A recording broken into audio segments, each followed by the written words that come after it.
పైనున్న కొండపై నుంచి తిరుపతి సిటీ అంచుల వరకు కనపడే వెంకన్న నామాలు ఈ మూడే అన్నమాట. ఈ ప్లేస్ చాలా ప్రశాంతంగా అనిపించింది. ఇంకా అక్కడ నుంచి మళ్ళీ స్టార్ట్ అయ్యామన్నమాట. ఈ మెట్లు అయితే ఎక్కడానికి చాలా కష్టాలే పడ్డాం బయ్యో. మనం ఎప్పుడు బైకులపై తిరగడం తప్ప ఇలా నడిచిందే లేదు. కింద మీద పడి మొత్తానికి మన బాస్ విగ్రహం దగ్గరికి అయితే చేరుకున్నాం. మన బాస్ ఎక్కడున్నా ఆయనకున్న క్రేజే వేరు కదా.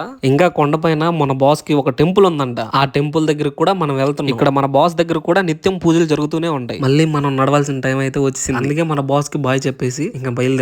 ఇరుగో వీళ్ళు కనిపిస్తున్నారు కదా, ఇంత ముందు కంచెలేసి హ్యాపీగా వీళ్ళకి మేతలు పెట్టి చాకేవారు. ఇప్పుడు ఏంటో ఇలా బయట తిరుగుతున్నారు. మేబీ పులులకి ఆహారం అవ్వాలి కాబట్టి వీటిని బయటకు వదిలేరు అనుకుంటా. ఇక్కడ ఉందండి అసలైన ట్విస్ట్. అదే మన మోకాళ్ళ పర్వతం. మనం ఈ కొండ మెట్లన్నీ ఎక్కడమే గొప్పరా అనుకుంటే ఇక్కడ మోకాళ్ళ పైన ఎక్కాలంట. నేను మాత్రం 5 మెట్లు ఎక్కాను భయ్యో. మోకాళ్ళ పర్వతం ఎక్కి అలిసిపోయానని జ్యూస్ తాగేసాను భయ్య. జ్యూస్ తాగేలా మెయిన్ రోడ్ లోకి వచ్చామా. ఈ వ్యూ మాత్రం అదిరిపోయింది. ఇంత ముందు ఈ ప్లేస్ లో బార్ గేట్లు లేవు, ఇప్పుడు పెట్టున్నారు. ఈ గేట్లు ఎన్నున్నా సరే ఈ వ్యూ మాత్రం అదిరిపోయింది. చాలా బాగుంది. ఈ యుద్ధంలో మేము గెలిచాం. కంగారు పడకండి, మెట్లన్నీ కంప్లీట్ చేసాం అనమాట. ఇప్పటికీ చాలా లాగ్ అయిపోయింది వీడియో. ఇంకా చాలా ఉంది లోపల, అదంతా మీకోసం దాచుంచాం. అదంతా నెక్స్ట్ వీడియోలో చూద్దాం. అంతవరకు మీరు ఒక లైక్ చేయండి, మన పేజ్ ను ఫాలో చేయండి, అలాగే మన ఛానల్ సబ్స్క్రైబ్ చేయండి. Bye bye.